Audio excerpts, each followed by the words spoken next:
Hello everyone, this side Rashmi, your commerce faculty, and once again I welcome you all to the CVT Textbook channel, जहाँ पे आपको मिलता है right guidance and proper road map. तो आज मैं बात करने वाली हूँ उस क्वेश्चन की जो बच्चे मुझसे बार बार पूछ रहे हैं। जी हाँ, थंबनेल देख के आप समझ गए होंगे मैं नॉर्मलाइजेशन की बात कर रही हूँ। बच्चे बार बार पूछ रहे हैं कि मैम नॉर्मलाइजेशन क्या है, इसकी क्या जरूरत है, कैसे कैलकुलेट होते हैं मार्क्स यहाँ पे, और नॉर्मलाइजेशन से आपके मार्क्स एक्चुअली इंक्रीज होने वाले हैं या डिक्रीज होने वाले हैं, क्या आप इस नॉर्मलाइज स्कोर को चैलेंज कर सकते हैं। तो इन सारे की सारी बातों का जवाब देने के लिए मैं आपके साथ हूँ यहाँ इस वीडियो में। तो फटाफट से आप चैनल को सब्सक्राइब कर लीजिए, वीडियो को लाइक कर दीजिए एंड शेयर कर दीजिए। ऑलराइट, तो चलिए जानते हैं कि क्या है ये नॉर्मलाइजेशन। तो देखिए बेटा, बेसिकली क्या है, जब भी आपका पेपर मल्टीपल शिफ्ट्स में होता है या मल्टीपल डेज में होता है, ठीक है, सेम सब्जेक्ट का पेपर अगर आपका मल्टीपल शिफ्ट्स में हो रहा है या मल्टीपल डेज के अंदर हो रहा है, तो वहां पे आपको नॉर्मलाइजेशन प्रोसेस यूज करना पड़ता है। ठीक है, नॉर्मलाइजेशन का यूज करना पड़ता है। होता क्या है कि बच्चों को लगता है कि मेरे शिफ्ट में तो टफ पेपर आ गया था इन कंपैरिजन टू अदर्स। ठीक है, या फिर कई बार उनको ये लगता है कि जिनका एग्जाम बेसिकली स्टार्टिंग में था, अब उनको ये लग रहा होगा कि मैम जिन बच्चों का 31 मई को था एग्जाम, उनको तो बहुत ज्यादा वक्त मिल गया है प्रिपरेशन के लिए, वो तो आराम से जो है मार्क्स अच्छे स्कोर कर पाएंगे।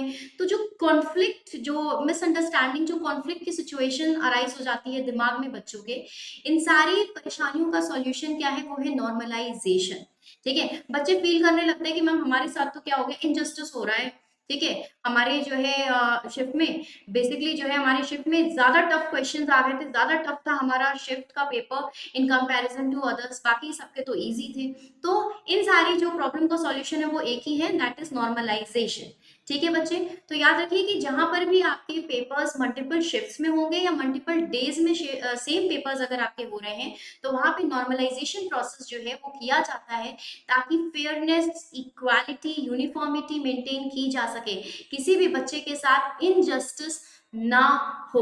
ओके, ऑलराइट, स्पेसिफिकली जो है इसका यही काम है। अब देखिए यहाँ पे जो आपका जो स्कोर आता है, ठीक है, जो आपका स्कोर आएगा बेटा, यानी आप जो स्कोर करोगे मार्क्स अपने इस एग्जाम में, वो आपका रॉ स्कोर होगा। ऑलराइट, अब उस रॉ स्कोर को यूनिवर्सिटीज कंसिडर नहीं करेगी। यूनिवर्सिटीज कंसिडर करने वाली है नॉर्मलाइज स्कोर। आपके रॉ स्कोर से नॉर्मलाइज स्कोर्स कैलकुलेट किए जाएंगे, और नॉर्मलाइज स्कोर को कैलकुलेट करने के लिए स्टैटिस्टिकल एक्सपर्ट्स का एक पैनल होता है जो एक प्रॉपर एनालिसिस करते हैं पेपर का। ठीक है, एग्जाम का प्रॉपर एनालिसिस होता है, पेपर का एनालिसिस होता है, शिफ्ट का एनालिसिस होता है, पर्टिकुलर सब्जेक्ट का एनालिसिस होता है प्रॉपर, यानी एक प्रॉपर एनालिसिस के बाद ही एक नॉर्मलाइज स्कोर तैयार किया जाता है। और नॉर्मलाइज स्कोर को आप कभी भी चैलेंज नहीं कर सकते हैं। ठीक है, याद रखिएगा, आप कभी भी नॉर्मलाइज स्कोर को चैलेंज नहीं कर सकते हैं। एज इट इज जो आपका नॉर्मलाइज स्कोर आता है वो आपको एक्सेप्ट करना होता है। आप कभी भी नॉर्मलाइज स्कोर को इंक्रीज नहीं करा सकते हैं। ओके बच्चे, चलिए, तो ये इंक्रीज और डिक्रीज नहीं होता है, ध्यान रखिएगा। अब आपके जो मार्क्स हैं, ठीक है, जो आपका मार्क्स आया है नॉर्मलाइज स्कोर्स में जो आया है, ठीक है, जो आपके मार्क्स है वो रॉ स्कोर है, और नॉर्मलाइज स्कोर जो है वो आफ्टर एनालिसिस, प्रॉपर एनालिसिस के बाद कैलकुलेट करके लाया गया है। ठीक है, अब इसके लिए एनटीए जो है, ठीक है, एनटीए जो है एक स्पेशल फॉर्मूला है, ठीक है, एक स्पेशल मेथड का यूज करते हैं जिसको बोलते हैं इक्वी परसेंटाइल मेथड। जी हाँ, इसी मेथड का यूज करके नॉर्मलाइज स्कोर जो है वो क्रिएट किए जाते हैं। ठीक है, तो चलिए फटाफट से हम एक बार एक एग्जाम्पल के थ्रू आपको मैं बता देती हूँ, समझा देती हूँ नॉर्मलाइज स्कोर की नीड क्यों है। तो मैंने आपको बता दिया है कि भाई डिफरेंट डिफिकल्टी लेवल्स की वजह से एक फेयरनेस लाई जा सके, ठीक है, इक्विटी लाई जा सके, जो है यूनिफॉर्मिटी हो, इसके लिए जो है आपका नॉर्मलाइजेशन की जरूरत होती है, ताकि डिफरेंट डिफिकल्टी लेवल्स हो गए, ठीक है, फेयरनेस जो है आप कंपेयर कर सके, यूनिफॉर्मिटी को मेंटेन किया जा सके, किसी के साथ मतलब इनजस्टिस ना हो, किसी बच्चे को ये ना लगे कि मेरे साथ तो इनजस्टिस हो गया। ठीक है, तो जस्टिस वाली सिचुएशन हो, किसी के बच्चे के साथ ऐसा ना लगे किसी को भी कि मेरे साथ तो गलत हो गया है, बाकियों को इजी दे दिया गया पेपर में, को टफ दे दिया गया, इस तरीके की चीजें ना, इसीलिए नॉर्मलाइजेशन किया जाता है बेटा।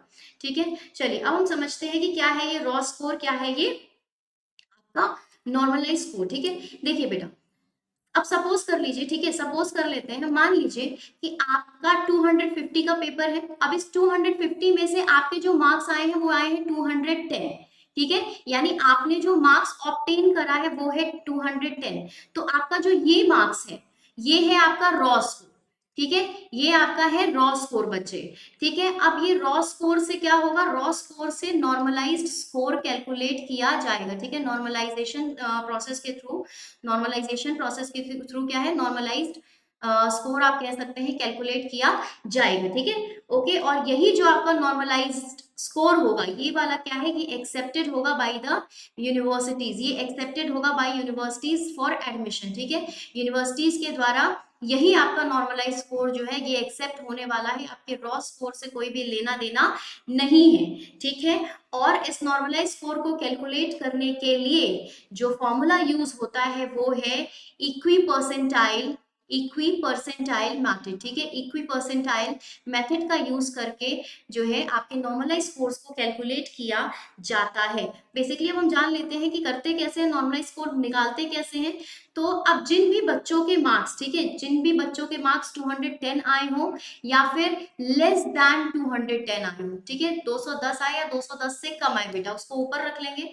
नीचे आपका टोटल जो है आपके अपीयर्ड स्टूडेंट्स, ठीक है, जितने भी स्टूडेंट्स आपके एग्जाम में अपीयर्ड हुए थे, ठीक है, जितने भी स्टूडेंट्स आपके अपीयर्ड हुए हैं, ठीक है, उनको नीचे रख दिया जाएगा मल्टीप्लाई बाय 100। इससे आपका जो भी स्कोर आता है, जो भी निकलेगा वो होगा आपका। ठीक है, आपका जो यहाँ पे क्या होता है, यहाँ पे परसेंटाइल आपको मिल जाता है। ठीक है, आपको परसेंटाइल स्कोर आपको यहाँ पे मिल जाता है। ठीक है, आपको यहाँ पे परसेंटाइल स्कोर मिल जाता है। अब देखिए ध्यान दीजिएगा, जितने भी शिफ्ट में पेपर्स हुए हैं, ठीक है, जितने भी बच्चों के जितने भी शिफ्ट में पेपर हुए, सारे बच्चों के परसेंटाइल स्कोर निकाले जाते हैं प्रॉपर तरीके से, उनको प्रॉपर अरेंज किया जाता है और उसके बाद ही नॉर्मलाइज स्कोर को कैलकुलेट किया जाता है। यानी कि नॉर्मलाइज स्कोर जो कैलकुलेट हो रहा है वो यूं ही नहीं हो रहा है, ठीक है, कि अपने मन से दे दिया, ऐसा नहीं है। एक प्रॉपर एनालिसिस किया जा रहा है, प्रॉपर पेपर का एनालिसिस हुआ है, प्रॉपर सिलेबस का एनालिसिस हुआ है, डिफिकल्टी लेवल का एनालिसिस हुआ है, और आफ्टर ऑल दिस जो है इसको आप क्या है, आप नॉर्मलाइज स्कोर को कैलकुलेट करके देते हैं। ठीक है, बात समझ में आ रही है आपको। आप कभी भी जो है आप ये सोचो कि अगर नॉर्मलाइज स्कोर को हम चैलेंज कर सकते हैं तो नॉर्मलाइज स्कोर को आप चैलेंज नहीं कर सकते हैं बच्चे। ठीक है, कभी भी आप नॉर्मलाइज स्कोर को चैलेंज नहीं कर सकते हैं। ठीक है, आपको नॉर्मलाइज स्कोर को एज इट इज एक्सेप्ट करना है, और नॉर्मलाइज स्कोर्स जो होते हैं, ठीक है, यही नॉर्मलाइज स्कोर्स आपके यूनिवर्सिटीज एडमिशन प्रोसेस के दौरान एक्सेप्ट करती है। ऑलराइट, तो आपके नॉर्मलाइज स्कोर्स ना इंक्रीज हो सकते हैं ना डिक्रीज हो सकते हैं, जैसा है एज इट इज आपको वैसा ही एक्सेप्ट करना है। ठीक है, तो कोई भी बच्चा जिसको लग रहा हो, जिसके मन में हो कि मैम मेरे वाली शिफ्ट में तो बहुत ज्यादा टफ आया था, बाकियों के तो बहुत ज्यादा इजी आया, या मेरा तो बिल्कुल स्टार्टिंग में पेपर था मैम, लास्ट में जिसका पेपर था यानी 31 मई को जिसका पेपर हुआ उसको तो बहुत टाइम मिल गया मैम, अच्छे से रिवाइज करके अच्छे से एग्जाम दे रहा है वो बच्चा, तो फिर वहां पे इनजस्टिस हो रहा है हमारे साथ, तो ये तो गलत हो गया। ठीक है, तो ऐसा कुछ भी आप अपने दिल दिमाग में बिल्कुल मत रखना बेटा। इसी के लिए जो है नॉर्मलाइजेशन प्रोसेस को अपनाया गया है, नॉर्मलाइजेशन प्रोसेस करते हैं। ठीक है, तो आप बिल्कुल ये मत सोचिएगा, बिल्कुल जो है टेंशन मत लीजिएगा कि मेरे साथ इनजस्टिस हो जाएगा, ये वो ऐसा कुछ नहीं होगा। ठीक है, सबके साथ यहाँ पे बिल्कुल इक्वल फेयर ट्रीटमेंट किया जाएगा, बिल्कुल जस्टिस के साथ, इक्वालिटी के साथ सबको देखा जाएगा। ठीक है, ऑलराइट बच्चे, और इसके साथ ही आपको जो है कमेंट करके मुझे बताना है कि क्या आपको भी लगता है कि आपके शिफ्ट में टफ पेपर आया था और कौन सा पेपर आपको टफ लग रहा था। ठीक है, तो फटाफट से भर भर के कमेंट करके मुझे बताइए कि कहाँ पे आपको लगता है कि पेपर टफ आया था। Alright, and thank you so much for watching the video. और अगर आप चैनल पे नए हैं, पहली बार मुझसे मिल रहे हैं, तो फटाफट से चैनल को सब्सक्राइब कर लीजिए, वीडियो को लाइक कर दीजिए एंड शेयर कर दीजिए। Thank you so much for watching the video. Take care of yourself and tata bye bye.